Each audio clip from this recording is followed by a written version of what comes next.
Okay, so we've got quite a lot we want to go over. We've got a parcel, we've got 2 pieces to look at. So let's just get into this. This is from Advanced Store. Okay, well, since it's batteries, it's pretty heavy, it's pretty banged up. Let's see how it was packaged. It is 5. Technically shipping batteries is not a smart idea.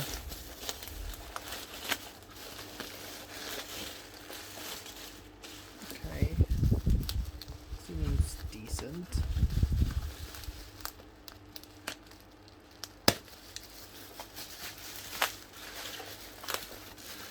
Hell of a lot of bubble wrap. No box.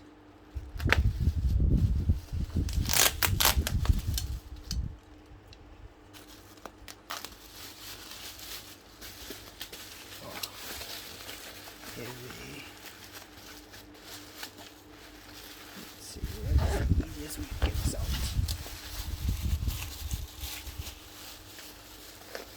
So we'll just cut a hole in the bottom. Yeah, it kind of seems like that's the easiest way. I'm just going to cut one line through here.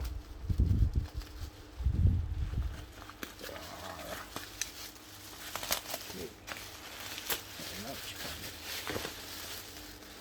Oh, that does not look good. That is pretty scratched up.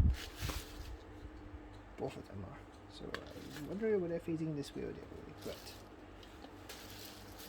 got one plug that fell out.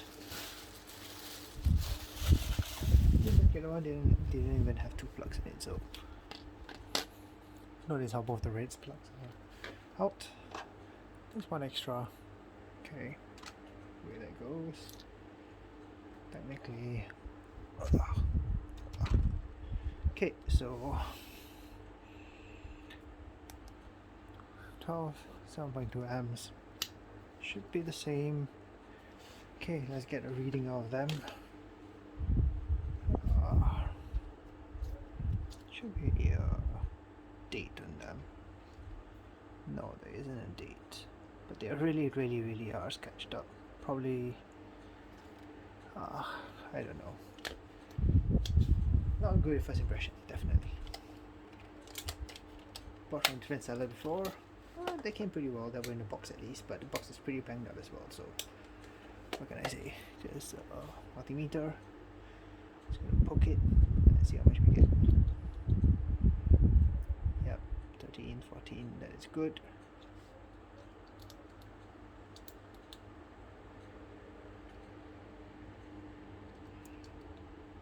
Sticking a multimeter doesn't always work. Nope, that didn't read very well.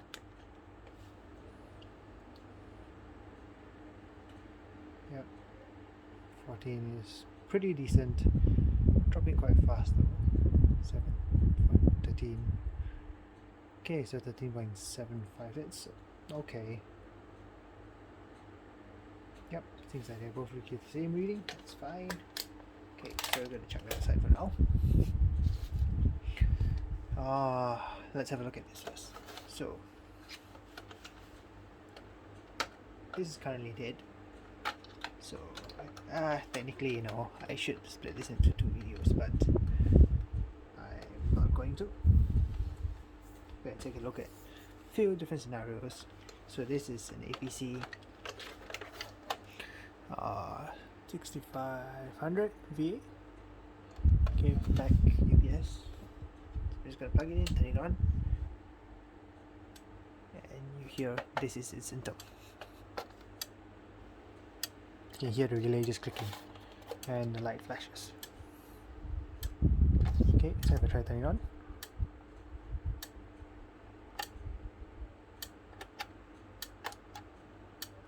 nothing happens. So we're gonna open it up, replace the battery, and see if that fixes it, right? Most likely not, but hopefully, right? Okay, so let's get into it. It's basically 4 screws. These are really easy to open.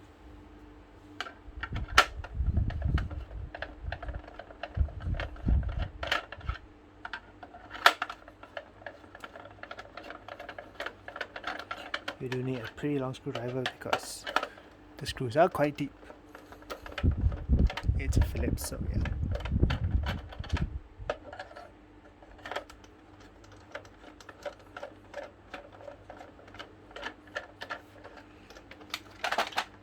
Okay, and with that, that comes right off, and you can see your battery. So remember to have unplug this tab. Okay, so we're just gonna pull it open, pull that out.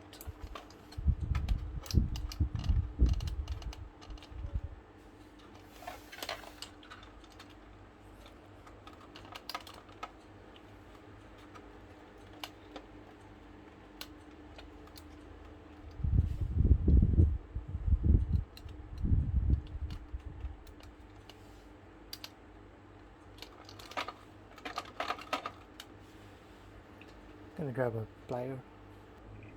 So just grab that and wiggle it. Oh, this one's really stuck on there.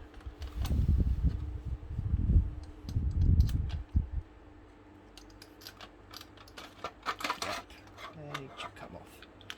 So since that is really stuck on it, I'm gonna assume this is okay. This is a bit easier. Okay, and with that, we put the battery out. Okay, so this is also a 12 volt 7 amp, not 7.5. So this is really old. Let's get a multimeter back in. Let's find out how much this is running at. So I would say it's 8 or 7, somewhere around there. Strongly. Oh, 11. That's still not too bad. So yeah, I think my feeling that this one is just dead. It's quite likely. Some circuitry here in here is dead. Most probably a relay, because you can hear it clicking. So if you look, I mean there you basically have like 3 relays. So you can see in the light, you have 3 black things here. These are relays. Yep, they seem to be dead. So never mind. Probably some other protection circuit is failing, and therefore the relays keep tripping. Quite probable as well. Plug it in. So we know the battery has decent health. I'll try turning it on straight. Oops, my bad. And plugged in the back terminal. So let's see if we get a spark. No, we didn't get a spark. Okay, not advisable to turn it on with it a bit close, but oh, seems that it works. It seems that it works.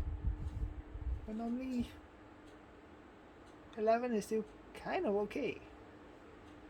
Huh, interesting. Anyhow, that's how you replace one of these. So while that's in there, I can close it up now. No reason to leave it open if it works. I'll do some further testing on it, and if anything I'll use something in the description. But it seems to work. Yeah. Let's plug a power source in.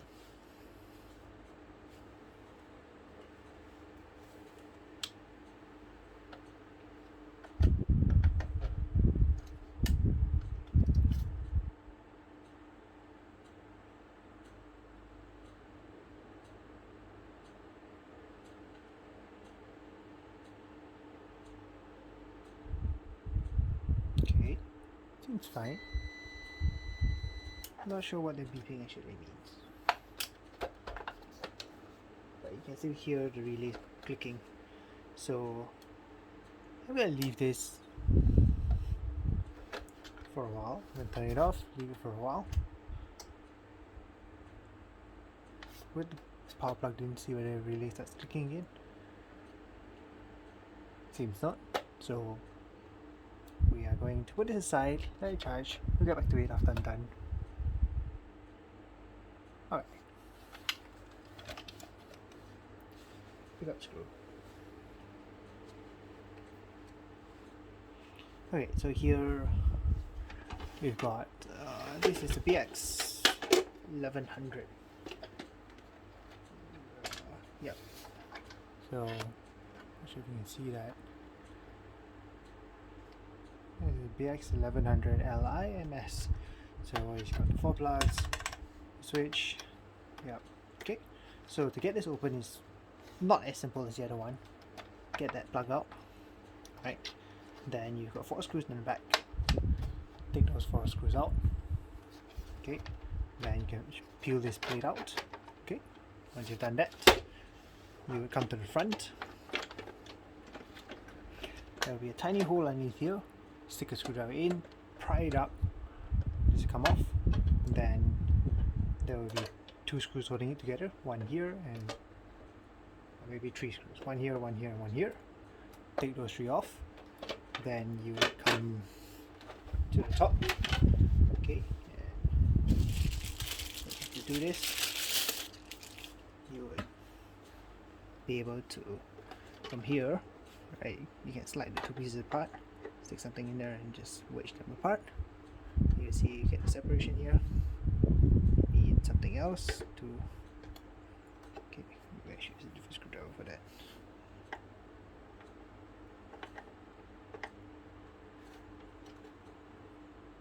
Okay, so you just stick another screwdriver in here. There is actually a tab in the middle here, so you want to just slide right over and put that tab. Right, so pop one here, flip the whole unit, be careful with the ribbon cable, flip the whole unit over, and repeat. So there's another tab in the middle here, so same thing. Typically you just need to fit something in there.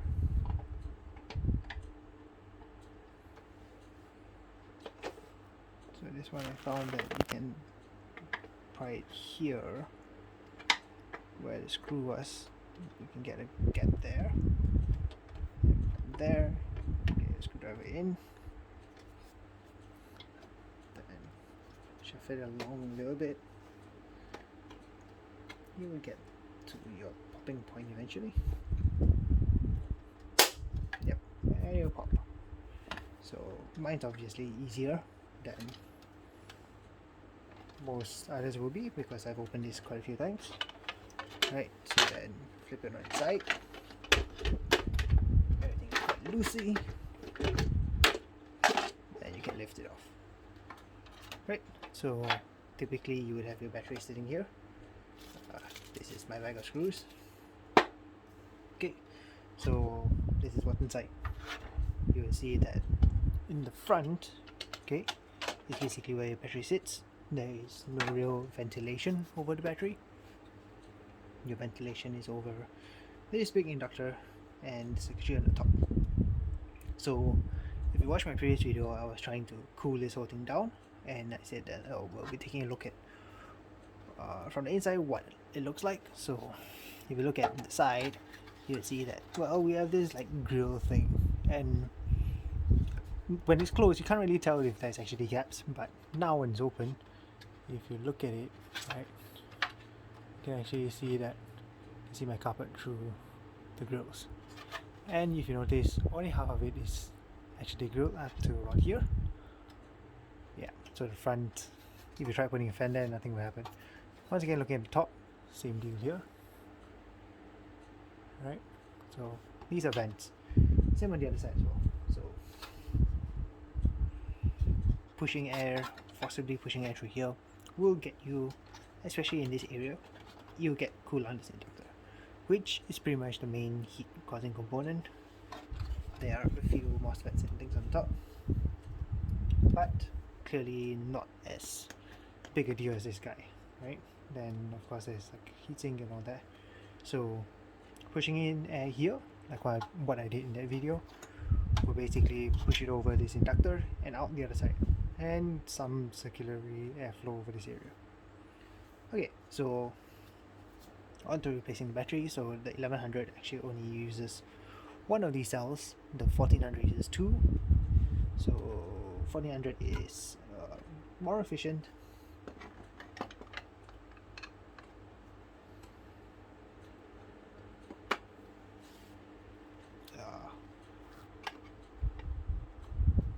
Yeah, okay, so when you do this, you really always want to make sure that none of your wires are caught in, like, very bad angles or such, as that would really just kill the life of your wires a lot faster. So I believe this actually goes in here and comes over here. So how this works is that this actually faces down. Okay, get your pins there. This would latch on there to the negative, and this goes to positive, and this will drop back in. Yep. So then after that, this goes back on.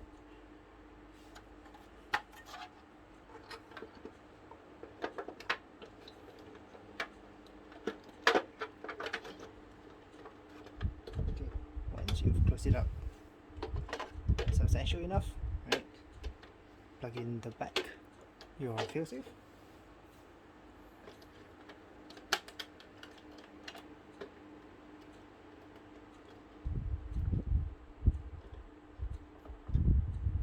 Okay, hit the power button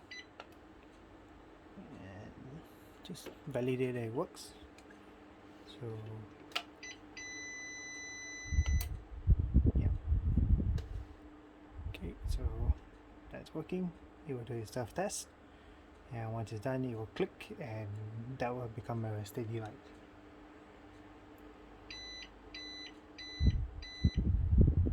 Yep. Okay, and that's it. So this is good to go.